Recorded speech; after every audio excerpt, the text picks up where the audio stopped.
I find it pretty interesting that two of my favorite RPGs, Chrono Trigger and Final Fantasy VII, have a closely tied development history.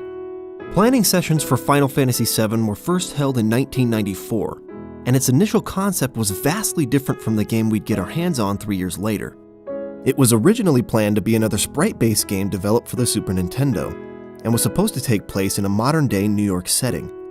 According to Tetsuya Nomura, the original script was a detective story where the player followed an investigation in pursuit of the main characters. However, several of the staff members chosen to work on Final Fantasy VII were also in the middle of development on Chrono Trigger, so planning had to be put on hold once Chrono Trigger really began to take shape.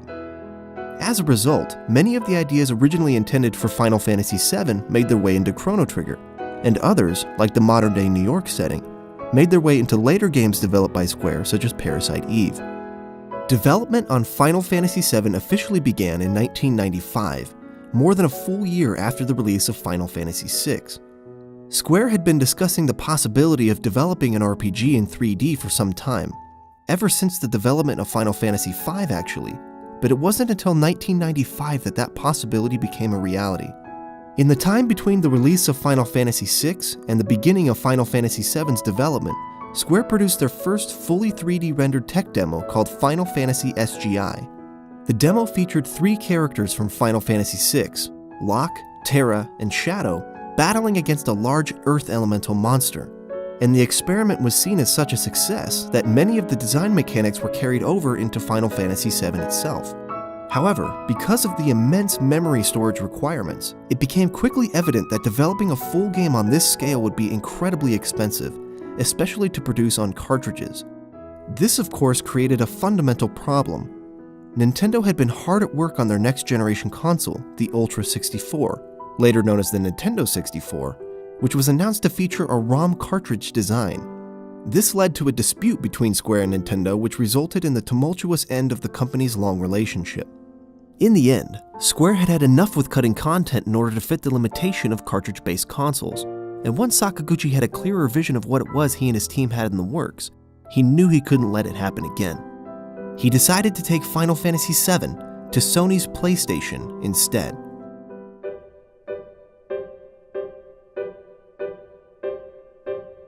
Final Fantasy VII was the most ambitious title Square had ever undertaken. It was an absolutely massive project, requiring the efforts of roughly 120 artists and programmers. It was the most expensive video game ever produced in its time, with a budget that, after adjusting for inflation, would be the equivalent of $70 million today. For the series' first journey into the realm of 3D, Square spared no expense on its software packages, acquiring some of the most advanced programs used in Hollywood films at the time. With dozens of new faces working on this state-of-the-art technology, Sakaguchi, Kitase, and many of the veteran developers of the series found themselves in awe by what they were achieving. The size, scope, and passion that fueled the project were electrifying. They were coding a classic, and they knew it. However, these internal successes did not come without reservations, especially after Sony put $100 million of its own money into an expansive advertising campaign. This marketing push undoubtedly put immense pressure on the development team, creating an expectation for sales figures far beyond what the series had ever been able to achieve in the past. And with the stakes for the game's success set at such extraordinary heights, I'm sure the realization that the company's future was now dependent on this singular title lingered incessantly in the minds of Square's top developers.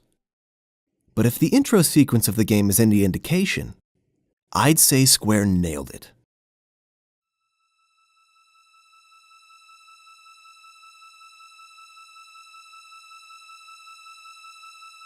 The intro of Final Fantasy VII is easily my favorite in the series, and probably my favorite of any video game.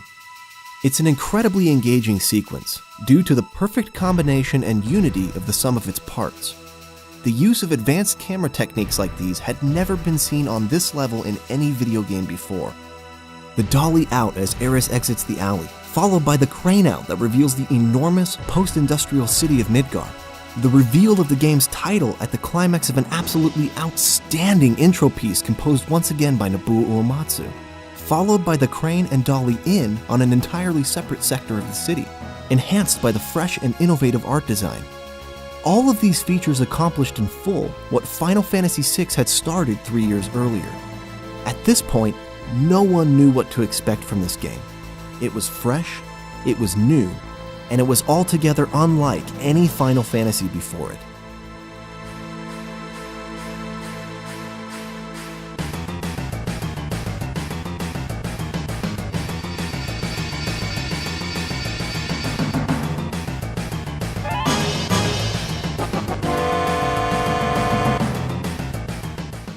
The game begins in Midgar, a city where the megacorporation known as the Shinra Electric Power Company has made its headquarters. Having built its empire on the refining of Mako, which is essentially the planet's life force, the player is pitted against Shinra from within a radical environmentalist group called Avalanche, in a unique twist on the rebel theme seen commonly throughout the series. Though many were opposed to Shinra's methods, the company had become large and powerful enough to rise as a governing force in the world, having its own military and police divisions to silence any who might oppose them. The story literally explodes out of the gates as Avalanche sets out on a mission to destroy one of the 8 Mako reactors within the city. This is where 3 of the principal characters of the game are introduced.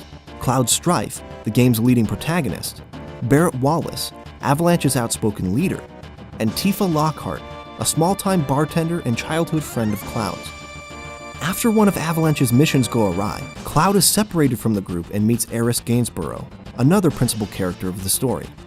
Though she is seemingly an innocent young woman, Cloud soon discovers that Shinra has taken a particular interest in her, and by her request, agrees to protect her from the agents that are seeking her out. From there, the story becomes rather complex, and I could spend hours explaining all of its intricacies. But I think it will suffice to say that I've always found Final Fantasy VII's story to be extremely compelling, though there are many who would disagree, arguing that it's muddy and overly dramatic. Something I find intriguing, however, is how Final Fantasy VII's story draws from a multiplicity of Hironobu Sakaguchi's real-world inspirations. What many people don't know is that during the time that he began developing the concepts for Final Fantasy VII, he was faced with the death of his mother. As he dealt with the grief of that loss, he admits that Final Fantasy VII became his primary outlet to express his newfound ideas about life and death, and how each individual life contributes to the delicate balance of a larger ecosystem. He borrowed several concepts from a wide variety of cultural beliefs, with a number of references to the mythology of Kabbalah.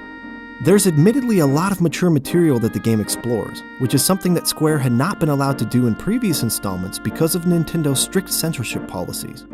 I think Barrett, and all that he stands for throughout the game, is an excellent example of what I'm talking about. A significant portion of the game is dedicated to telling his backstory, wherein the player is shown why he has come to hate Shinra as much as he does. We learn that his quest for revenge on the company lies at the heart of his motivation, though he tries so hard to mask it underneath the noble cause of saving the planet. This hatred of Shinra leads him to do some deplorable things, even at the expense of innocent lives.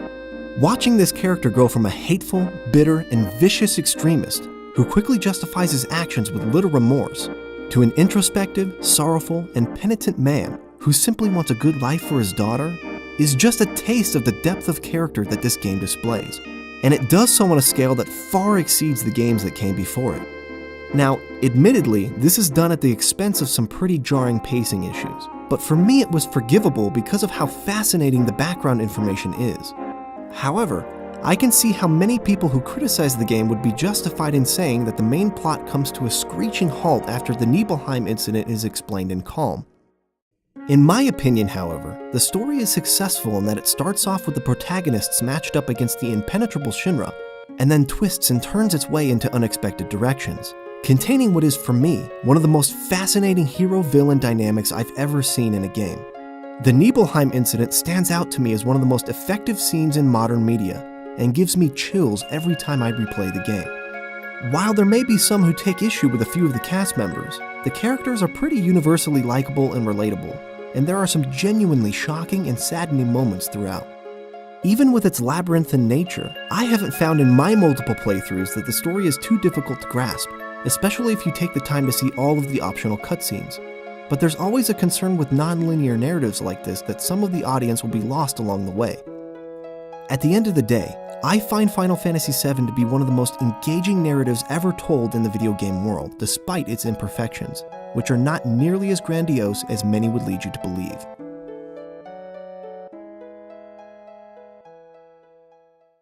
When it comes to game mechanics, Final Fantasy VII is in many ways a big step forward, though it also takes a few steps back. For the most part, the battle mechanics were left untouched from previous entries, but the developers took a lot of ideas first implemented in Final Fantasy VI and made profound improvements. For example, the battle arena in the Gold Saucer is a major improvement over the Colosseum in Final Fantasy VI, allowing the player to stay in control of the character's actions while still making every step forward feel like a gamble. Another major improvement comes in the form of the limit break system, similar to 6's desperation attacks, but with a much more pivotal implementation in battles.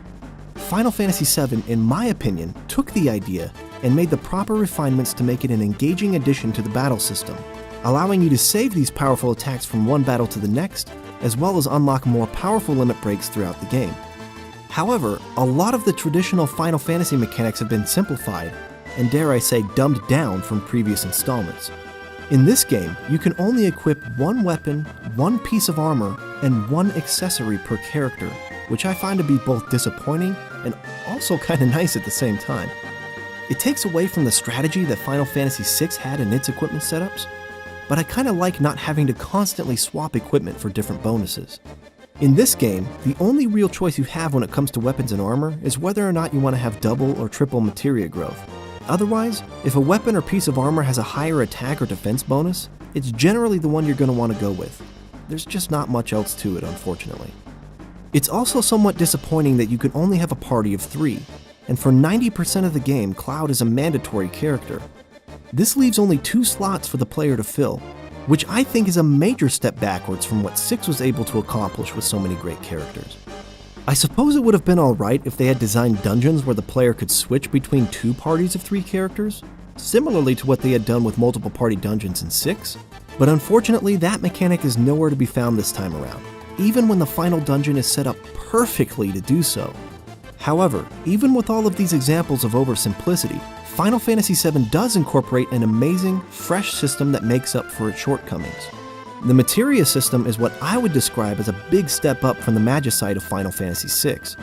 Materia, which is refined, crystallized Mako energy, provides the player with just about every ability in the game aside from the standard physical attack. It differs from magicite in that the characters themselves aren't the ones who learn these abilities over time. Rather, the materia contains the abilities, which can be unlocked and freely swapped between whomever the materia is equipped on. The materia system is really where all of the customization and strategy of Final Fantasy VII's battle system comes into play, and in my opinion, it doesn't disappoint. The one problem I can see with it is that it takes away the satisfaction of having to build up a party of characters with unique sets of aptitudes. Many of the traditional Final Fantasy games forced the player to build a party in which each character's strengths complemented another character's weaknesses and vice versa. Final Fantasy VI did away with that to some extent, but Final Fantasy VII really threw it out the window, making it almost meaningless which characters you bring into the fight as long as you have enough weapon slots for the materia you want to use. While many people will miss the traditional approach, I'm actually rather indifferent on the topic. Whether or not the strategy comes from selecting a certain character for his or her abilities, or from selecting a certain set of materia, it makes no difference to me as long as there is strategy involved. And I definitely feel like Final Fantasy VII has an adequate level of strategy in its battle system. Another area in which I feel Final Fantasy VII succeeds is in its side content. Though a lot of the side quests feel rather long-winded, 4 hours of chocobo breeding is just a little too long for my taste. For the most part, the side content is engaging and yields some amazing rewards like rare materia and powerful weapons. The side quests that give background to individual characters are all really great as well. However, where the side content suffers is in its mini-games. I remember struggling with the controls even back when the game was first released. The controls on every minigame in Final Fantasy VII are clumsy and unresponsive, which can really make for some frustrating moments.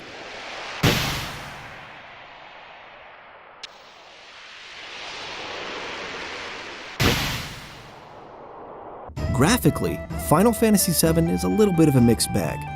It makes a bold but also somewhat awkward transition into the realm of 3D. There's no doubt that the use of full motion video, which often fluently transitions right into the gameplay, was massively impressive back in 1997.